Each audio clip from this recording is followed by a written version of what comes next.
Hey everyone, welcome back to Money with Mission. Today I have Dr. Donese Worden. Donese is a naturopathic medical doctor. She is an expert diagnostician, a global health educator whose training in both conventional and alternative medicine affords her the privilege of providing each of her patients with a specific treatment plan that addresses not just the symptoms, but the whole person to get at the root of the problem. Listen, you're probably thinking, what does this have to do with Money with Mission? The best thing about Donese is that she has decided how she wants to practice. And she's done that by having multiple streams of income that lets her practice medicine the way she wants to practice it. She is an Arizona-based clinician with offices in Scottsdale and Gilbert, and she is consistently lauded for her exceptional intelligence, experience, compassion, cutting-edge research, and superior quality of care. She has had a varied background. She didn't go to college and then go straight into medical school and become the physician that she is. She was in broadcast, in different kinds of media. She did lots of things before she got to where she is, which I believe has afforded her with the ability to choose how she wishes to practice. And then that is my wish and want for each of us, that we can do what we want, when we want, with whom we want. Be the change you want to see. Make a difference by giving your money a purpose, a mission to do good. Welcome to Money with Mission, where we show you how to create passive income so that you have options for how to work and how to live your life while leaving a legacy of positive social impact. Hey, everybody. Welcome back to Money with Mission. Today we have, and I'm going to say I'm excited again because I'm always excited with who I'm talking to, Dr. Donese Worden. Donese, as we talked about earlier, is a naturopathic medical doctor, and she's going to help get us into what that all means, because I know I was mixed up in my head what that is and what she does. And then we're going to talk about how she keeps from burning out and how she can work with us as women physicians, as people working out, trying to get everything done in our lives, how we can keep ourselves from getting sick and burnt out and walking around wondering what the heck happened to me. Welcome to the show, Donese. Thanks for coming. Thank you. Thank you, Felecia. We have been trying to get this interview and conversation done for quite some time. I think we've had like 3 or 4 cancellations, and both of us have been, something's come up all the time. Finally, we're here. We're both really excited to finally be here. Are you in Arizona right now? I am in Arizona right now. I just got back. So yeah, how's the weather? Beautiful right now. This is why we live in Arizona, is right now. Yeah. In the summer. And I'm in Oklahoma, and it's not bad. It's just cloudy and not too cold, but not warm and sunny like I like it to be. Yeah. You'll have to come visit Arizona. It's pretty much warm and sunny 99% of the time. That's what when it rains or it gets cloudy here, we're happy. We're like, yay, look, something different. So can you talk to us about your practice? Let's get into what you do. And then I want to kind of talk about, let's go. Let's start going. Okay. I think that practice. Sure. I think that definition of naturopathic medical doctors first. Different states are different, but in Arizona, I'm licensed to do everything a primary care does. We have prescription privileges. We do minor surgery. So we're really trained primary care, but we're also licensed in the alternatives, which is traditional Chinese medicine, acupuncture, clinical nutrition. So we do IV nutrition, all of that, mind, body. So we're really counseling. We actually have a degree in counseling. In homeopathy, which is a whole different system all in itself.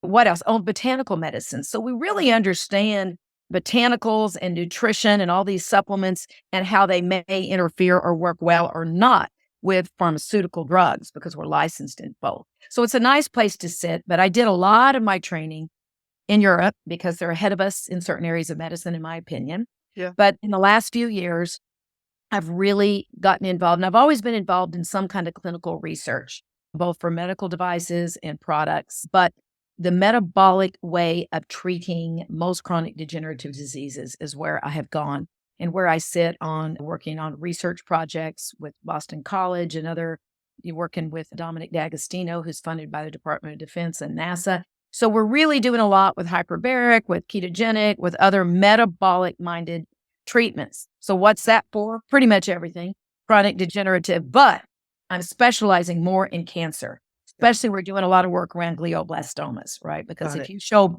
projection, and we show any modification there, then everybody sits up and listens. Yeah. And we are. So cancer, chronic degenerative, and brain pathologies, neurological, because they all respond very well to these metabolic therapies. When did you finish medical school? 2003. So it's been 2 decades. 2 decades. So you've been doing this for a little while. 20 years. Yeah. And was your pathway into medical school? Tell me about that, your pathway to medical school. Well, people listen to what I did and they go, what are you, 100 years old? But the big picture, I'd always been interested in medicine and in health because I competed athletically, all these kinds of things. And then I started working with nutritionists and saw what he was doing with like the Phoenix Suns and professional athletes. And I went, wow, okay, there's something here. I like this. And when I found out that there was a degree that would allow me to kind of use both systems of medicine, I was very interested in it. But I was in the television business. I had my own talk shows for NBC and ABC in the day. And I got burned on that because, you'd have a great story and you'd go back in and the news director would say, we can't run this story because we're being sponsored by so-and-so and so-and-so. And I said, okay, I'm out. I'm about education and truth. And then did other things. I taught classical violin and piano. I had the largest music studio in Arizona. And most of us know musicians make really good doctors. It's the same side of the brain.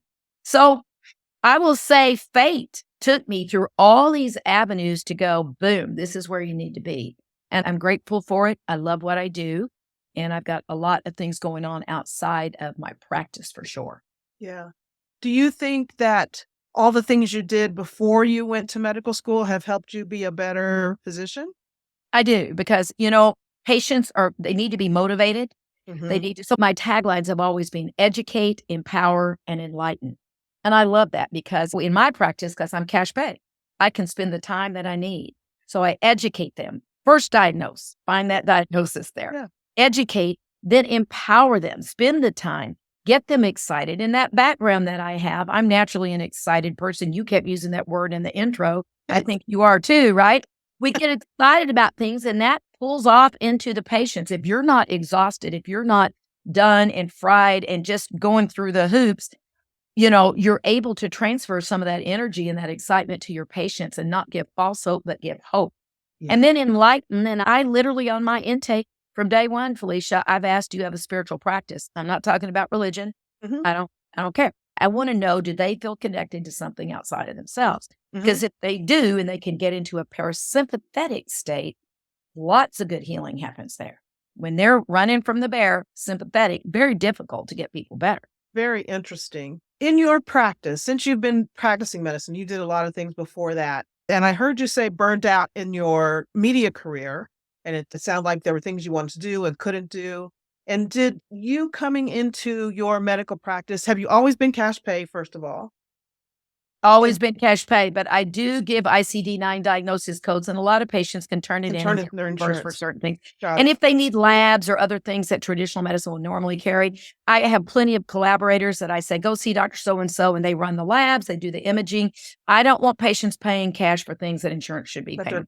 Gotcha. I was bringing that up because a lot of us in traditional medicine are very hampered by insurance, especially in our time and what we're getting paid by insurance. And it makes us really run this treadmill of seeing more patients, doing more surgeries, because that's how we make money to be able to survive and do the things we need to do.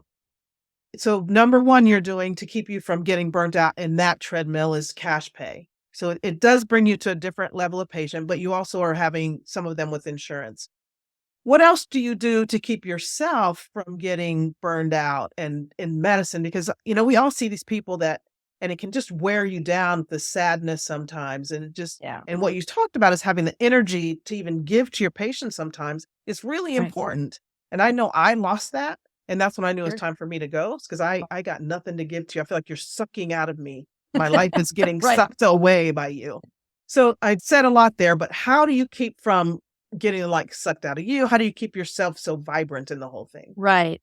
Well, I think several things that you said triggered is that, I'm selective in who I take. If they just need basics and they just want somebody to give them a shot or a pill to get better, they're not willing to make any changes in their lifestyle, they're not for me. It's been back in the traditional, which is great because it's acute care, very, very good, but chronic degenerative, as you know, we're not doing so well. Yeah. Those patients that are really wanting to get better and are ready to make the changes they need, that's who I accept. And so they are a different type of patient. They could have stage 4 terminal cancer, which I get many of them.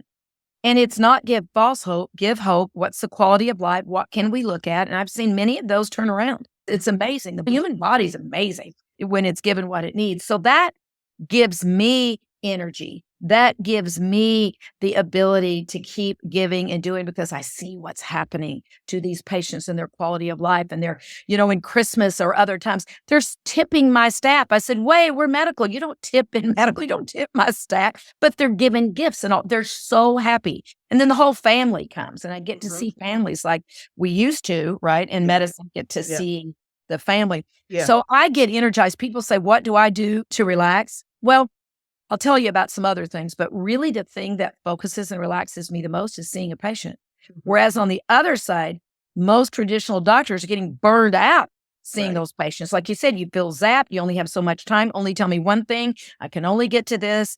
I get to spend the time I need, and I get to sit and listen and pull it together and diagnose and do the things that I love best. So I literally get a shot of energy back.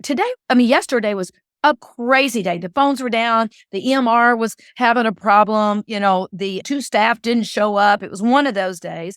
Finally, I got to a patient and I went, Thank goodness. a new stage 4 terminal cancer patient. Now, you could let that bring you down, but it didn't. Yeah. And lightened us both. So I think it's keeping the perspective of why you're doing this. But I have many colleagues, MDs, DOs, that are stopping their practices because they just can't do it. The system's broken. We all agree on that. 100%. 100%. But I've heard something else about you choose the people that you see. So you've made your life so that you can decide who you're going to work with. That's right. How did you get to that, to be able to do that? Because I can hear everybody out there going, I want to do that. I want to do that. How do you do that? Well, that does take a little time up front, so I don't know if it works in a model. At the beginning, when you open your doors, you take everybody. And I was in pain management. Now, that's a tough group to deal with. Yeah. I was doing regenerative injections, all these things. In pain management, that's a tough group. And that can start wearing you down. But I started noticing that who I did best with and did best with me, and they did better, were the ones that we could communicate at a different level, that we really felt that they knew I was listening to them, taking the time and being able to do that. So right now, how I choose, first, as soon as they see how much I am per hour, that's kind of a barrier to some people. I'm far less than a lot of these clinics that want 10, 20,000, 100,000, come to my cancer clinic and I'll cure you. And they throw everybody through the same thing. I'm not trying to dog, any of my colleagues' other things, but I'm per the minute. You spend 10 minutes, you pay 10 minutes, 8 minutes, 8 minutes. And I feel good about that. Yeah. So when they see what I am per money, those that are very motivated, they will find the money. They will get a Me Too, not Me Too, what's it called? The funds that you can get money. And then I help sir. Anyway, they go online and somebody says, I'm going to do fund me, go fund me. There you go. Fund me. Yeah. But most of mine, they find the money. And what I found at the beginning, and I had a mentor 20 years ago, actually when I was still in school, medical school, and I went to shadow him and I said, I know you're paying cash, you're trying to use insurance, but you're asking for cash. And these patients, they're living in a little mobile thing that they bought for their whole family. They don't have any money. Do you ever give discounts? And he said, I used to, but those are the ones that didn't see it as, they didn't get as involved. They didn't get involved into it. They didn't get better because, it was less money or it was discounted in their mind. He said, as soon as somebody has to pull from themselves to give that money in exchange, he said, they're compliant and they get better. And of course, when I got in practice, I didn't do that. I gave everybody discounts, and I still do. Sometimes I still do. But he was right. The ones I discounted were the biggest pain in the rears, mean to the staff, not doing what I asked them to do. And so if they're not compliant, I don't fire them. I usually talk with them. But mine, by the time they get to me, they're compliant at this stage. Money with Mission was founded by Dr. Felecia out of her frustration with medicine. Like you, she became a surgeon to help, to heal. What she found was a treadmill of rushing patients through the office, running to surgery, never feeling like she was doing her very best at anything. MWM marries her desire for passive income with improving the lives of others. In other words, doing good and doing well. She wants to help you do the same. At Money with Mission, we are making a difference in the lives of our investors by providing performing real estate assets while having a positive impact on the communities where we invest. Join us on our mission to do good and do well. How did you, in your financial life, because I can hear others were like, we went to medical school, I've got all this debt, I can't, I've got to do insurance, all the things we say. But did you have a financial backing that got you to be able to not see whoever comes through your door and not take insurance and that kind of thing? Or how did you think that through? I've been an entrepreneur my whole life. All right. So I paid cash for my medical school all the way through. We flipped houses, did other things. I found a way to do it. I got out with 100% zero, not in debt. Okay. And then I worked in a pain management group. So the overhead was there, blah, blah, blah, blah. Was doing a cash pay practice even then. And then I outgrew them and then took off on my own. But I have I used to do, they were called Repower Your Practice seminars. And I had a lot of MDs, DO that were insurance-based, and they wanted to go to a hybrid model. They wanted to do something else. And I was teaching them, here are the labs, here are the ones that you could make money on if you pay it. There's a way to do it. You pay for it, the patient pays you so that you're doing it right. You're not going against, Stark laws or any of the Medicare guidelines. But very many of them were like, okay, we can't quite switch 100% cash pay, but what can we do? Now, a lot of people everybody's doing Botox now, and I just have a problem with that. But anyway, I don't care what specialty they are, everybody's doing things to try to survive. Yes. Right? Yes. But there's a better way to do it. And you can, if you want, to slide into a cash pay practice because patients are willing to do it because they too know the system is broken. There's plenty of patients that will pay cash for the services if you're spending the time and you're good at what you do.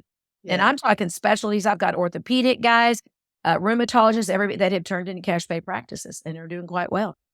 So this is a thing that I really believe that people who have money, this is going to sound terrible, guys, but people who have money or are willing to spend money will do better in all aspects of life. And I know you guys will, of course, but health-wise also.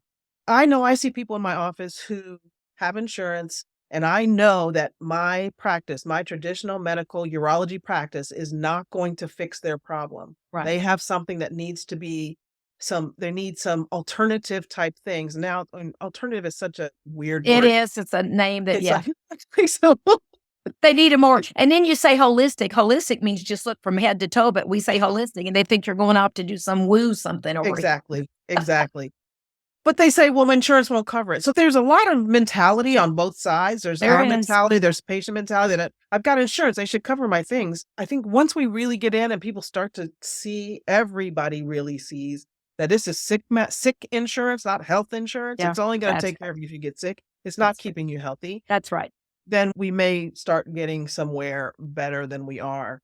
Right. And there's a lot of good information and misinformation out there on the internet. Now, that's the problem there, too. They watch this person, this influencer, they try this and they get worse. Then they need acute care, right? To be safe. But there is some good information. There are those of us that are scientifically sound, scientifically based, and I'm going to start doing more of it. That's why I'm on your podcast. I'm going to start doing some more things, is that who do you trust? I've got a television show that's being pitched right now at some big networks, and it's literally called Health Hot Seat. And I'm in the middle because I'm kind of licensed in both, and I practice both. I'm not pure here. I'm like, where's good medicine? But on either side, I have a traditional doc over here that says everything outside of traditional medicine is woo, not going to touch it, don't like it, not scientific based. And over here's a person saying pharmaceutical guys are tied to money and they don't care. And the patients have not been able to hear both sides at once. We've done it in politics. We debate it all the time. We have never heard both sides in medicine. So I'm excited about that because that's what I sit and do all day, is saying it's not either or. It's what is the best. And anybody who's stuck on either side, they may not be the best person. They may be thinking they're doing the right thing, but patients need to hear it, both sides. I 100% agree with you. I think, and I don't think there's any doctor out there, there are not very many doctors out there who are doing things they don't think is the right thing for them. Right, exactly. We're doing what we know. But what don't you know? That's the important question. I say the most important is, I'll be the first to say, we don't know this yet. The hypothesis is this might help here, especially in cancer, with the Yeah. things that we're doing. It looks like here's some case histories, here's some things, but we don't know the big picture yet. We should be saying we don't know. But you understand, if we started that, 80% of the medications, we don't know the mechanism of We action. know how they work. We don't know how they work. So we don't know. We know that they're safe, or that we know the side effects that may show up. So when we're being honest, it's like, what are the things that we think we know?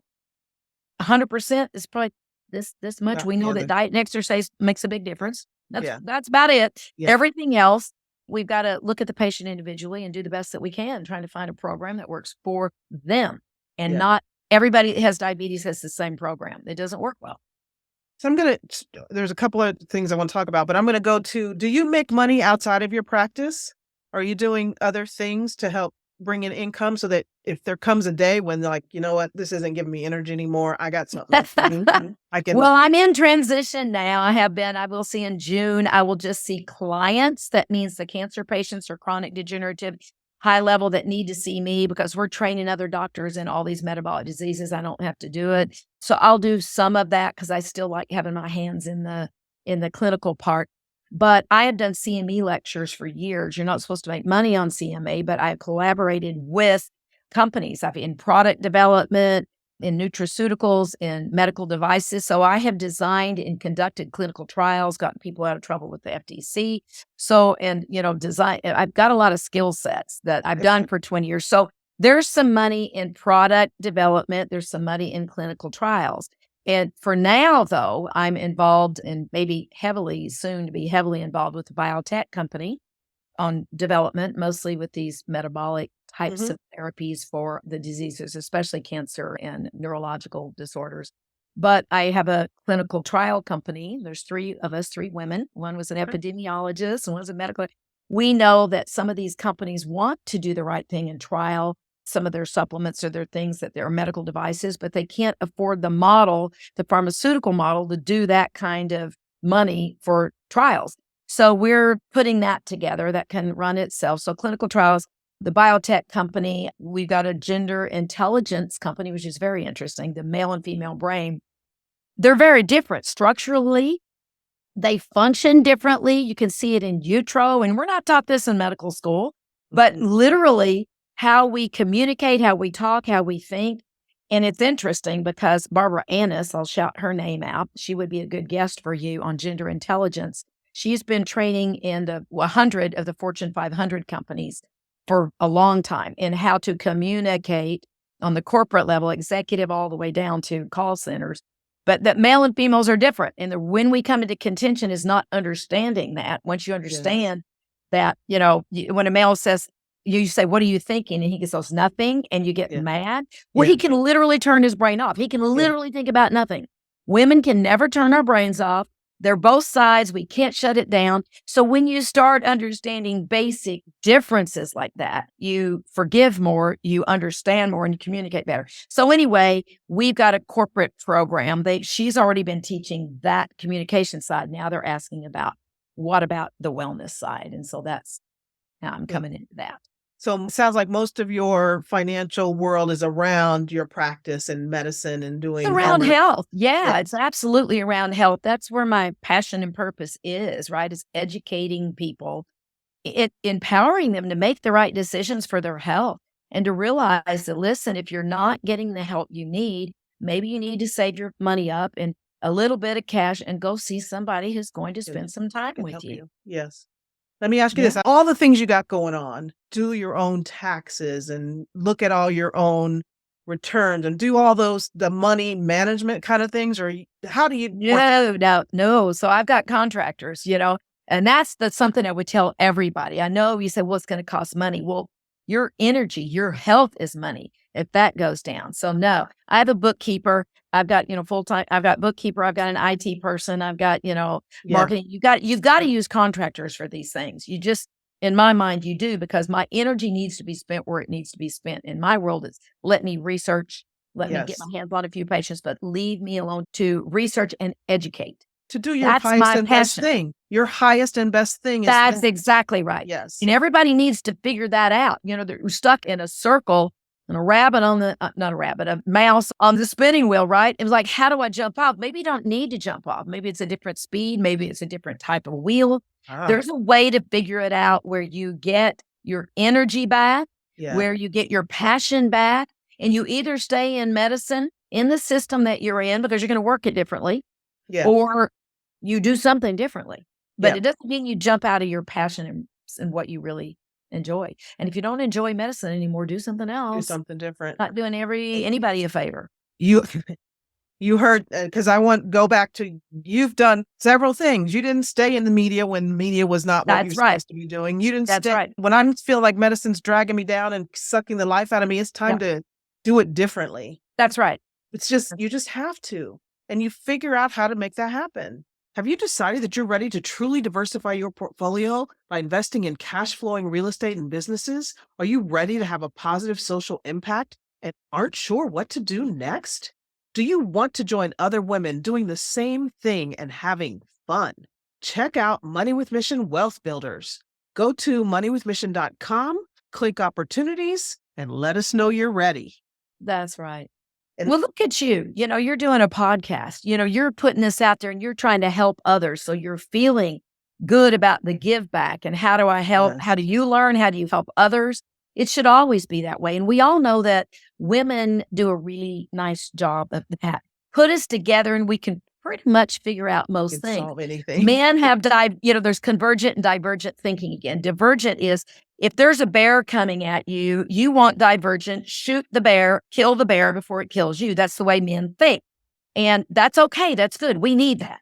Yeah. But women go, oh, there's the bear. It's coming. If I kill the bear, do they have cubs? And what will it do to the whole community? Right? We think very differently. But when women and men get together, you've got a really good way of looking at it. But just women alone, that convergent thinking and looking at all the opportunities and taking the time to look at it is very good. But we get thrown into a male model of medicine and business, make a decision, go with it. And if you fail, you're a failure because we weren't allowed to use the intuitive part of our brain, which by the way is bigger, larger, and more active than in a male's. We have more intuition, but yet we suppress that because we're not supposed to think that way or be that way in the world of.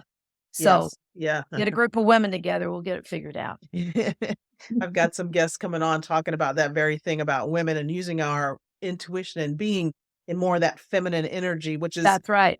Picking up a lot of stuff. And I know a lot of people don't get it yet. And I was at a conference recently where a woman was talking about feminine energy and how we are meant to receive, and receiving money and money flow is a very feminine energy thing. And a guy goes, but if you start making more money, doesn't that make you more masculine?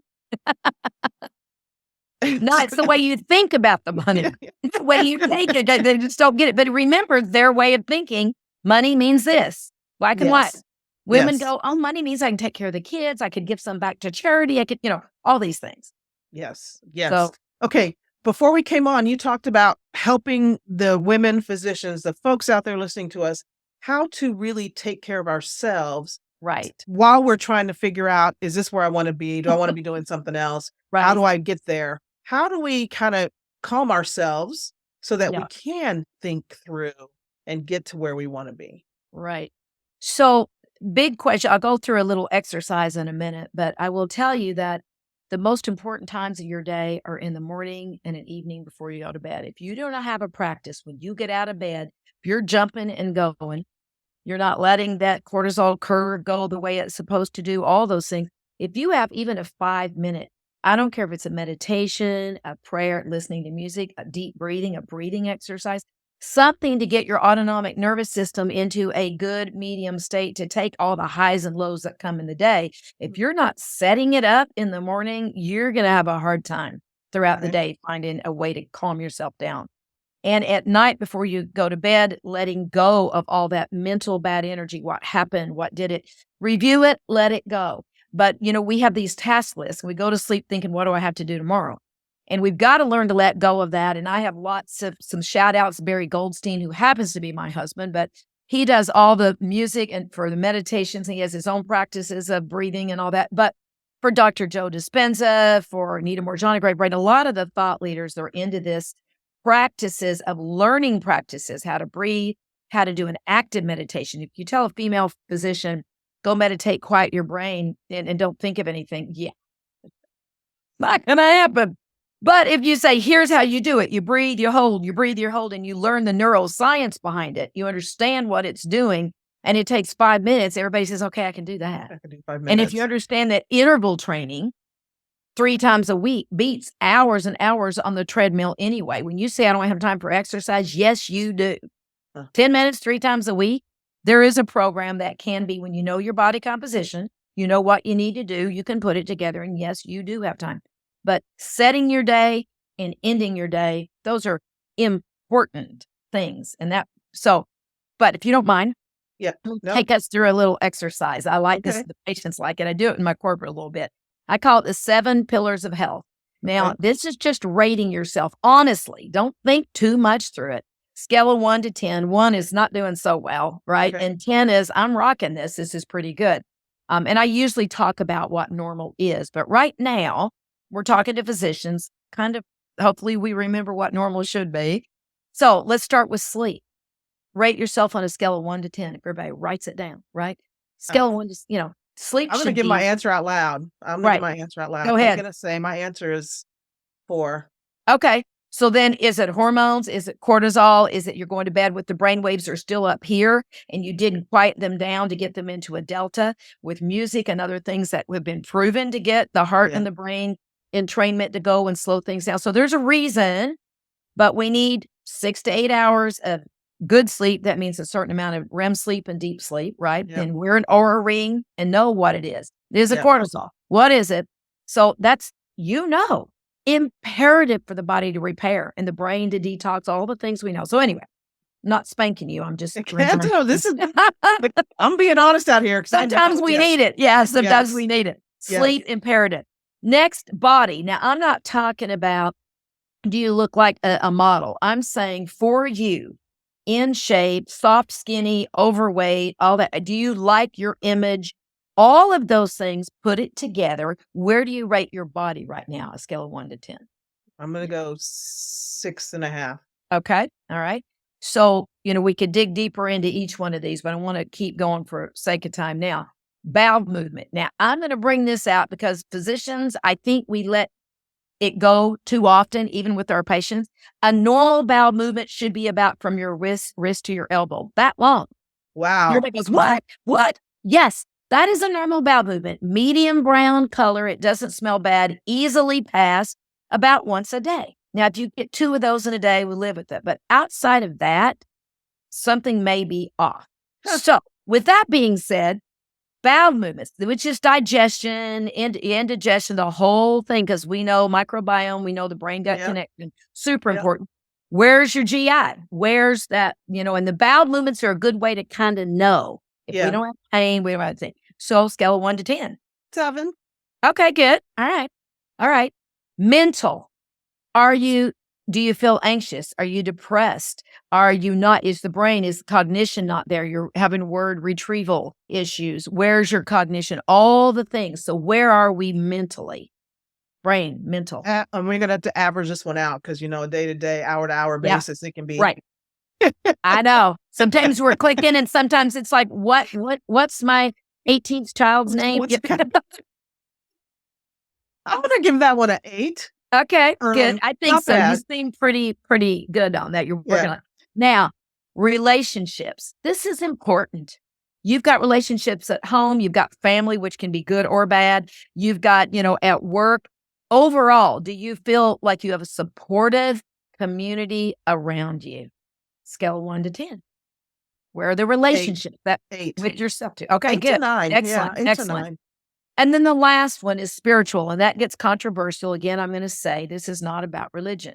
This is saying, do you have a practice or can you, in a few minutes, do something to be able to feel like you're floating and you're connecting to this beautiful energy, God, energy, Buddha, again, not my area to say, but can you get to that parasympathetic state where it's all okay? It doesn't matter if I die. It doesn't matter if I lose my job. It doesn't matter if I quit my job. The kids are going to be okay. All of that. Can you let go of all the stuff and get there where it really doesn't matter, that you're just in this good space, that it's going to be okay? Scale of 1 to 10. Again, averaging it out, because Yep. on a day-to-day basis, it changes. Absolutely. 7. Yeah. Okay. So I would say most people, I want you at a 9 or a 10. And if you're below, if you're at 8 or below, you need to question, why are my bowel movements that way? What do I need to do in my relationships? What do I Yeah. need to change? Do I need to cut some people out, put some boundaries up? Do I need to change my job?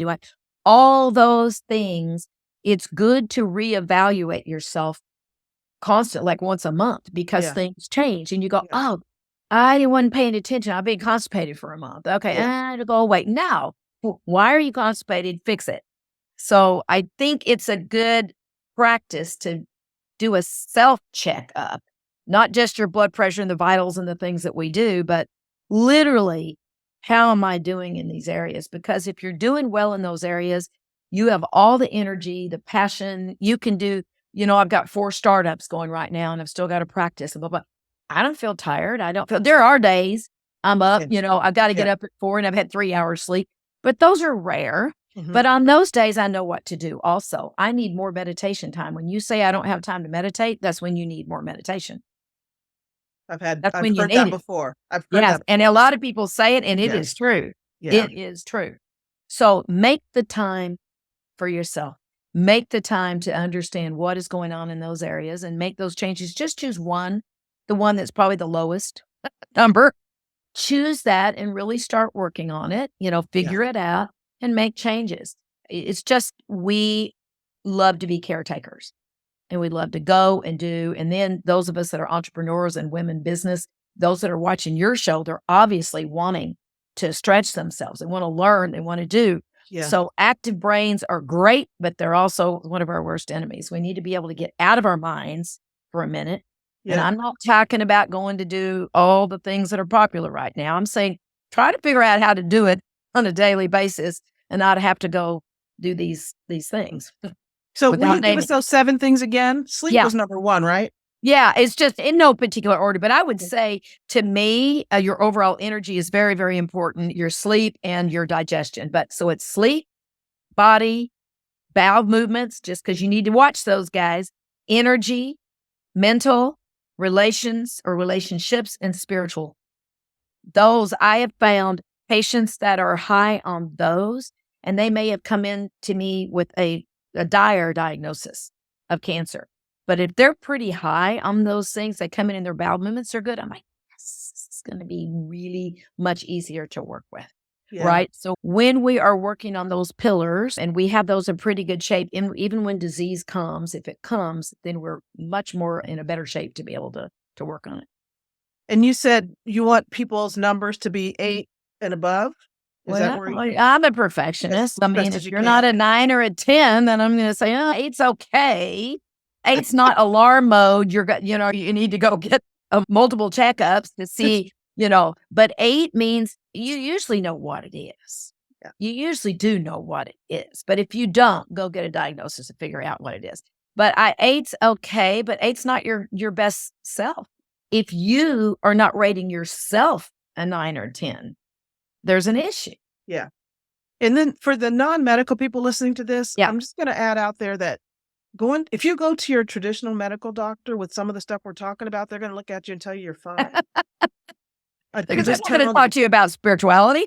I'm a traditional medical doctor. And if you came to me and said, hey, I go Yes. to the bathroom every hour and a half instead of every 2 hours, I'm like, you're fine. Don't worry about it. Right. But I'm not asking those other questions because I don't really have time. And I don't have an That's right. answer either. You Just right. saying. Just put it out Right. there, guys. It's true. I mean, if they get a good GP or somebody that can spend some time, and what's good about this is just kind of a self-rating yourself, and if it's really a low number, then that's when you say, I may need a specialist or somebody who can spend time to diagnose, or I know what it is. I know what it I is. know why I know I'm why not sleeping. I need a divorce. They most of the time, Yeah.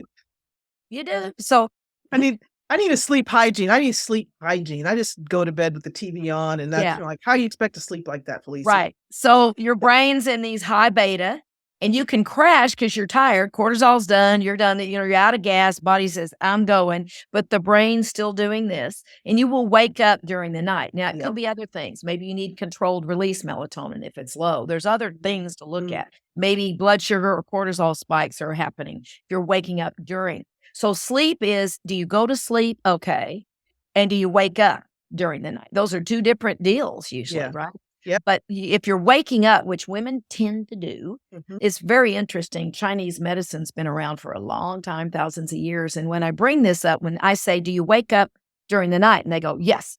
And they say 2:00 in the morning, like clockwork. I'm going, okay. Is it a blood sugar spike? Is it cortisol? Is there a rhythm here and hormone that can see? But Chinese medicine would say between 1 and 3 is unresolved grief, and between 3 and 5 is unresolved anger. So it's liver or lung channel. And usually when you bring these things up to people, they go, it is. I know what it is. Oh, that might be why I'm waking up in that time. And I said, maybe do some work in your waking hours on those emotions. Quit stuffing them. Because when you stuff them, guess what? Your subconscious is still upset. You're still upset and angry, but you stuffed it. And then at night when you're trying to sleep, you're still upset. So you can't get high beta brain waves that are incoherent into coherent, slow waves by just crashing. You've got to transition it. And you said it, sleep hygiene. Turn on some music that's been designed to get the brain waves and the heart rates to slow down and be coherent, even just for a few minutes while you're brushing your teeth and going to bed. Go to bed. Make sure the room is, cold. Make sure it's dark. Those are basics, but everybody's got the TV on. Exactly. Yep. And so you're telling your pituitary gland, don't make melatonin. It's still light outside. It's basics, and we all know it. Oh my gosh. When you said that about the 1 to 3 and 3 to 5, like, oh crap. Okay. Yeah. Right. Most people go, oh, that makes sense. And I say, okay, it might be an emotion. It might be these other things, which I will check out. Yes. Right. I will check them out, but it may be. And most That's people. funny. Oh, that's it. Yeah. That's funny. Because I've had patients come and say, well, do you think I'm crazy? I was like, well, you might be, but let's check out a couple other things first. That's right. That's right.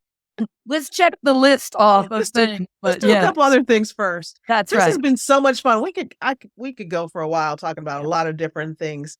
How can people get in touch with you and just?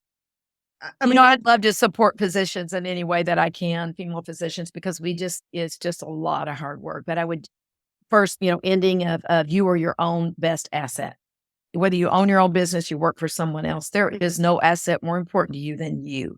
You can't take care of your kids, your business, your family if you aren't. So they can get in touch with me. My website is Dr. Worden, so drworden.com. But my phone number is 480-588-2233. And then shoot me an email or at info@Dr. Worden, DRWORD. Guys, and I know everybody's doing something besides sitting down with a pen to write all this down. Right. In the show notes. You'll put it in the show notes. I figured it would. So yeah. So they can get me. If they just type in Dr. Worden, they're going to get to stuff. You pop right up. You do. Yeah. So if I can help anybody in any way, I'd be glad to. I would just say, if you've forgotten your purpose and your passion, that's why are we working so hard? Why are you doing the treadmill every day? Yeah. It's the same thing. Find that purpose and passion. And sometimes that takes some work, meditation, go to a retreat, go to do something to find it again. And then you go, oh, that's what I'm doing. Yeah. That's why I did this, or I know how to fix it. That's why I did it. And I'm not doing that anymore. And now what do I need to do to be able to get to where I really want to be in this whole That's right. thing? And that's not going to happen in the sympathetic state. That we're Run being out all of the time. bed, jump out of bed, go through the grueling day and crash at night. It's not going to happen. And it's probably not going to happen in a CME conference. And I'm going to No, plug in. I will say, I get excited. I mean, I just did the Metabolic Health Summit, which is all the researchers around the world in the metabolic therapies, which is, ketogenic diet and hyperbaric oxygen, a bunch of other things that we're looking at, CO2 and all that. I get excited about that. I do. That kind of CME revs me up, but most CME. And most of us are going there because I have to get CMEs so I can keep my license. It's not something you really, really want to go. Right. But you know what? Why aren't we choosing CME that we actually like? Yeah. Like I'm choosing the ones I'm like, oh, that one's, I love that. These are my colleagues. I see friends. We all do that, but I'm actually learning So, Yep. Yeah. So I'm going to plug Goddess Getaway, end of March. I'm going to be speaking on financial wellness. It is a full week at Imago Retreat Center in Sedona, Arizona, over near you, where you can get a chance to get in touch with yourself again. What am I doing? Why am I doing it? I'll have that in the show notes too. Okay. So perfect. all these things are going to be there. All these resources, guys, we got to take care of ourselves. We have to take care of ourselves. If you don't do it, nobody else will. In your practice, when you drop dead, somebody's going to come take your place.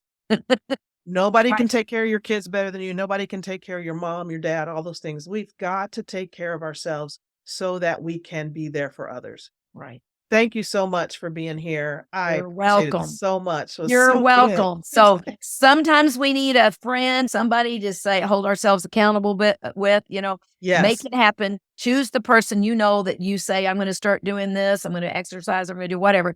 Be held accountable because we're too busy and we're just going to skip right over it. And somebody that's going to hold you accountable. They're not necessarily going to be on your butt, but it's like, thought you told me you wanted. Right. You're not working that way right now. Yeah. Something that works is that you're supposed to do something you agreed to every day. Is you say, if you don't do it, you got to put $5 into the bin, and then you guys have a charity at the end that it'll go to. But if you're having to give money because you didn't do something, it kind of reminds you to do it. That's one way to motivate. I like it. I like it a lot. Thank you so much. Hey, you guys, we'll see you next time. Thank you for having me. You've been listening to Money with Mission.